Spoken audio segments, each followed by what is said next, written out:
evening, news hounds. Welcome to Daily News Wrap 15, your no-nonsense roundup of the world's wildest headlines. I'm your host, Max Harlan, here to cut through the chaos so you don't have to. Imagine this. 1 minute you're sipping coffee. The next, boom! A pope's landing in a hotspot. A president's flipping the bird to a whole country. And oh yeah, someone's trying to end a war over borscht and bad blood. That's your world in the last 24 hours, folks. Buckle up. We've got 10 stories that'll make you gasp, groan, or Google, what's a polar vortex? Stick around to the end for my crystal ball predictions on tomorrow's fireworks. And hey, if you're new here, smash that like button and subscribe. Let's dive in. In Washington, D.C., tragedy struck when 2 National Guard members were shot and critically wounded while patrolling the Navy Yard neighborhood. One suspect is in custody, and early reports from the Associated Press say it might tie to immigration tensions, but police aren't confirming motives yet. The White House wasted no time. Today they're rolling out stricter reviews for legal immigrants, aiming to plug the gaps, per a statement from the press secretary. Social media is buzzing with claims that prove open borders are killing us. But Reuters fact-checkers remind us the shooter was a U.S. citizen with no asylum link yet.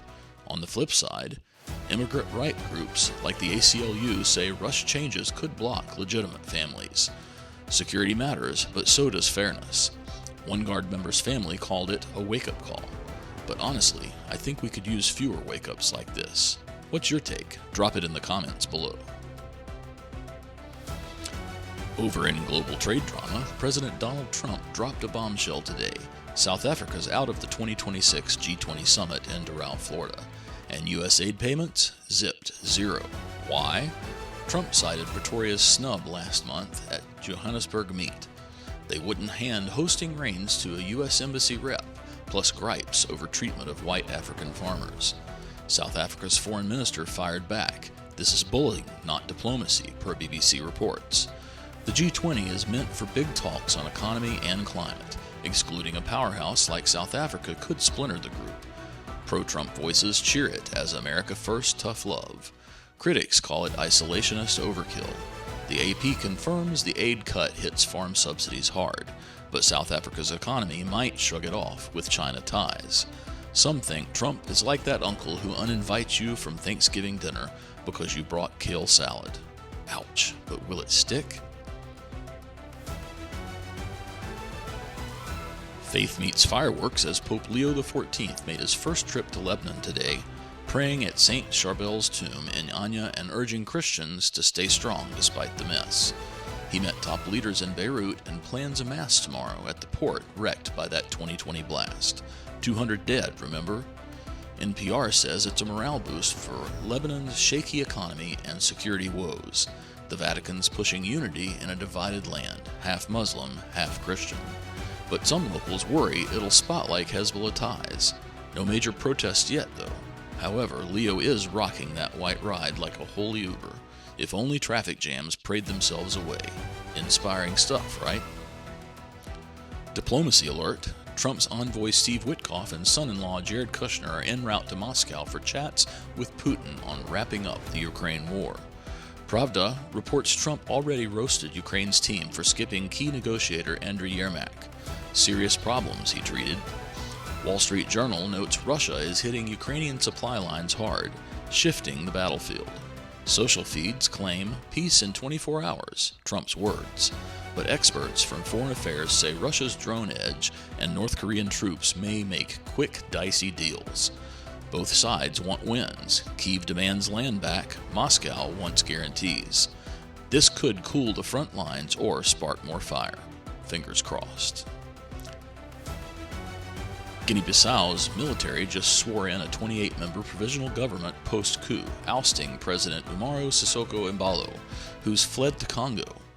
AFP says the takeover hit right before the election results dropped. Smells like a power grab. Embalo's vowing a comeback from Brazzaville.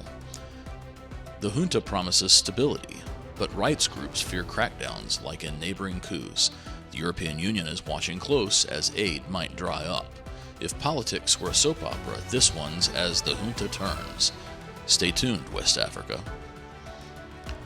Europe's buzzing as thousands marched in Croatia today against a far-right wave sparked by attacks on minorities and libs. ABC News reports it's fueling ethnic and political fires in the European Union newbie. Zagreb's mayor called for calm, but polls show right-wing parties gaining.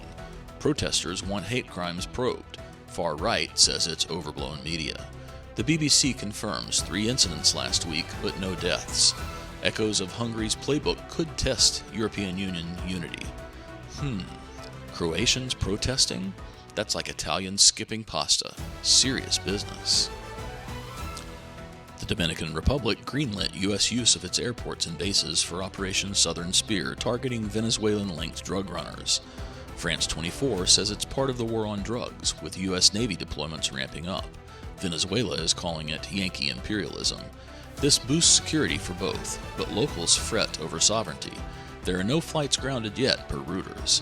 Good for busting cartels, risky for neighborly vibes. Like borrowing your neighbor's lawnmower, it's helpful until they want it back loaded with questions. The International Criminal Court's president vowed today, "We won't bend to pressure from the United States or Russia." ABC ties it to probes on war crimes in Ukraine and Gaza. Both powers have slammed the court before. Remember Trump's sanctions? The ICC is independent, but funding fights loom. No new cases filed in 24 hours per their site. Are they heroes or meddlers? You decide. Back home, politics meets pantries. Brooke Rollins, Trump's domestic policy chief, pushed big cuts to food stamps today, citing massive fraud uncovered by the USDA. But NPR's digging shows no data shared yet, just claims. Democrats call it a scare tactic to slash SNAP for 40 million users. USDA audits show fraud under 2% yearly, not massive per GAO reports. Waste exists, but hunger is real. Quick win for Whimsy Jakalam Sindorov, age 19, from Uzbekistan, who snagged the 2025 Chess World Cup in Goa, India, youngest ever. Wikipedia hails it as a prodigy upset over vets. No politics here, just brains battling.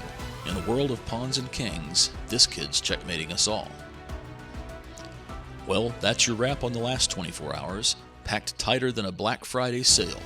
From shots in DC to pawns in India, the globe is spinning faster than my coffee addiction. But wait, what's brewing for the next 24? My predictions based on the wires and a dash of Max intuition. Remember, these are educated guesses, not fortune-telling. Sources straight from the forecast pros. First, Ukraine. Those Moscow talks? Expect leaks by morning, maybe a ceasefire hint, or Putin stonewalling on Crimea. If Trump pushes 24-hour peace, stocks might dip on energy jitters, but Europe sighs relief. Or escalation if drones buzz louder.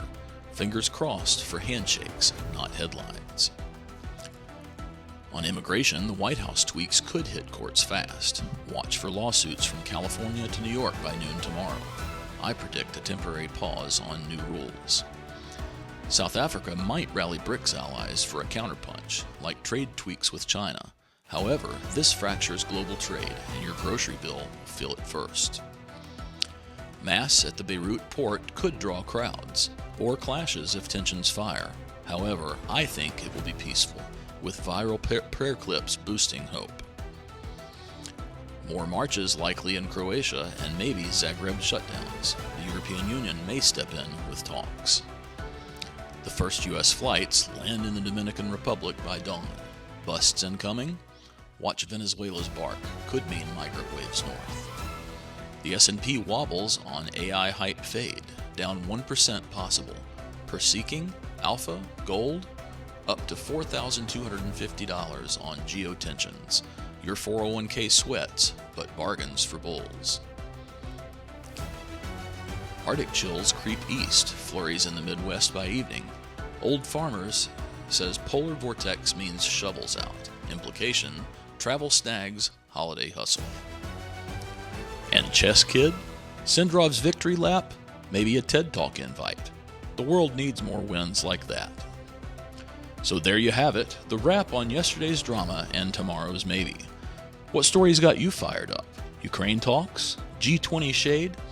Hit comments, like if we nailed it, and subscribe for daily drops.